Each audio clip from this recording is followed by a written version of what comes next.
mìnhจะว่าใครน้องลูกลาเราดูเก็บปีนาไว้นี่น้องในตัวเสียบมันจ้าสมมันหรอก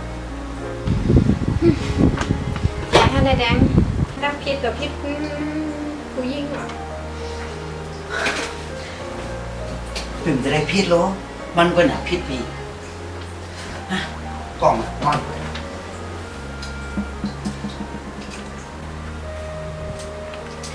พี่ไอ้ก็หนังก็น้องยิ่งเดี๋ยวมือไอ้พวกย้ายห่มจ้ายาวก็ ดาว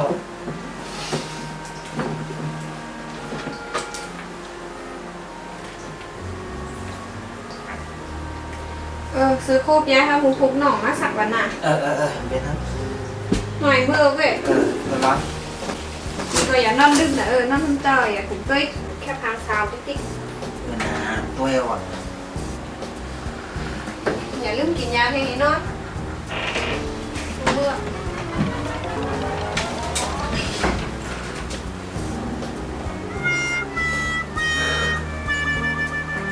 เบื่อเลยก็ไม่ได้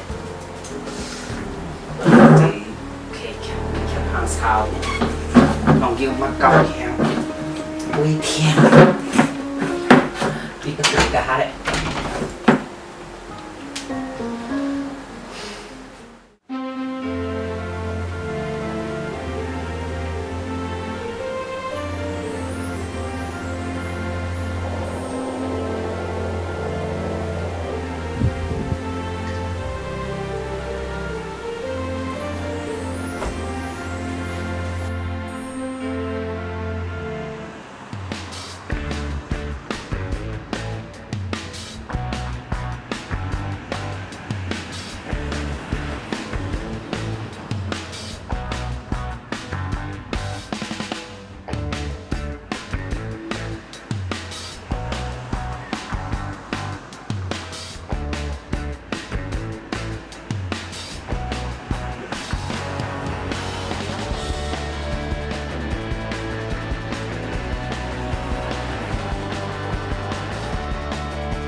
เมื่อพวกแม่ก็เลยลือการก็เลยตั้งเลยลิ้น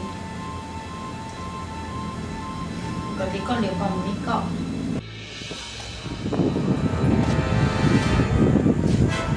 น้องพี่นั่นมาเนี่ย ที่ห้องที่น้องขาห้องน้องมาไหน นี่หรอทางปีเรานั่นน่ะ ย้ายเขาได้ปนหรือแล้วอ่ะฟังไหนก็ให้น้องกับเป็นใต้กล่องติ๊กน้องเอ็มเป็นตั้งใต้ก่อเป็นตั้งน้องยิ่งย้ายเขาน้องยิงอ่ะปีจะไปอินลูก để thấy nông chơi lông rằng là làm này ปีมีใครกับสิน้องก้อนนั่นปีว่าใครทบตัวมันน่ะเป็นอะไรที่ซึ่งว่าน้องบอก giá hay đây lấy cái lông trời là gì ก็บีมจังคึงซึ่งรูปพี่พ่นพ่วงออกมาแน่ nông con này là không biết về sống cọp đấy ha bị vậy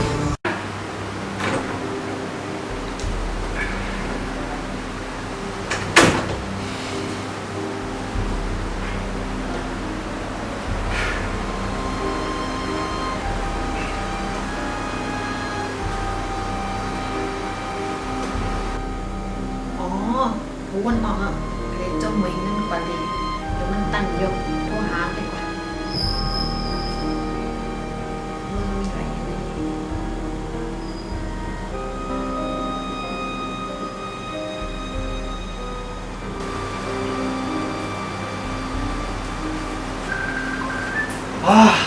ใครโทรมาแน่คิงมันดีรับดีนอนนอนกับสองกอไว้หรอผมกองกับกอโทรมากับข้าวแน่คิงมันดีรับดีนอนเจอเขาอย่าง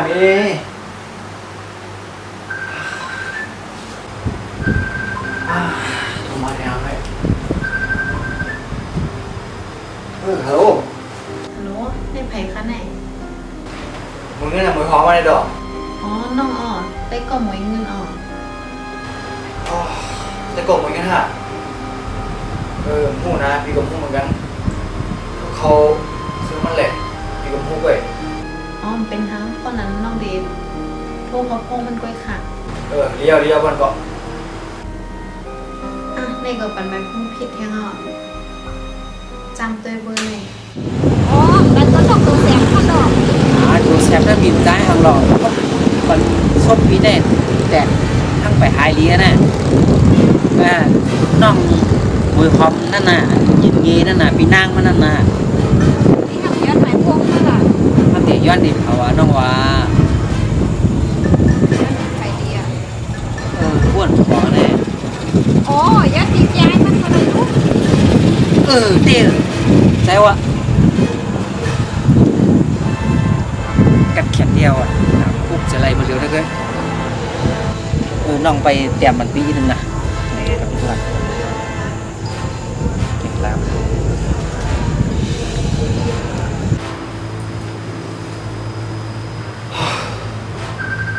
สักอย่างไรพี่แล้วเรียกวันผู้หามันเอง ฮัลโหลสามเนี่ยน่ะ พอได้ดอกหลังมือฮะเหือจะก็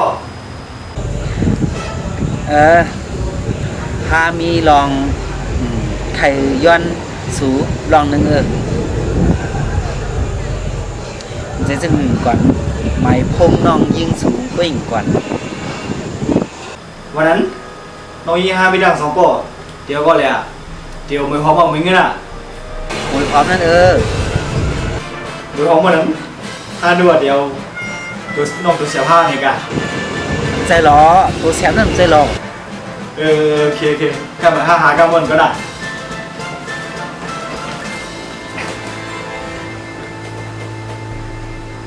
เดียวเว้ยตั้งหัวทะเลแบบพวงน้องยิงมันนี้ปันก็เรียกกันนั่นหนังพ่อ จริงเลยนะ ไปหยับข้างหลัง005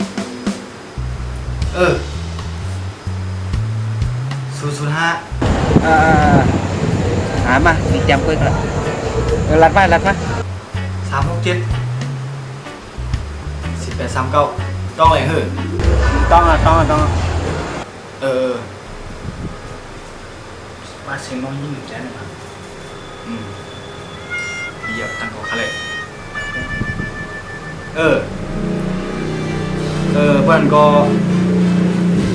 ฮักไขย้อนหมายพง นี่จ้องนะก็นะ